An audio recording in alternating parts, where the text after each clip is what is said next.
जय जगन्नाथ सांग मैंने मोर आउ गोटे मिनी ब्लॉग को आपण मानक स्वागत। आज मार्गशीर मासर द्वितीय गुरुवार मु माँ को शंकुड़ी भोग प्रस्तुत करुछि। माँ तो अन्नपूर्णा मु बा माँ को कौन देवी। माँ को श्रद्धार प्रसाद थालीटे बनाऊँगी। प्रसाद थाली मु राति अरुआ चाउल पीरी बतुरेकी रखिदेली चकुली पिठा पाई।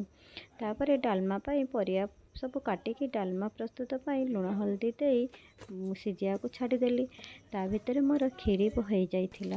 डालमा हो सारा पर डालमा को फुटाई गुआ घी जीरा लंका अदा देकी भल भाव डालमाटी को फुटेदेली। डालमा फुटी सारा पर से जीरा गुंड आउ लंका गुंड देकी भल कर डालमाटी को टिके आउ थरे फुटे देइथिली। ता भितर मु मोर टमाट खट्टा भल भाव बनई दे सारी। लास्ट रे खीरी रे काजू किशमिश गुजराती देकी खीरीटी बनई देइथिली।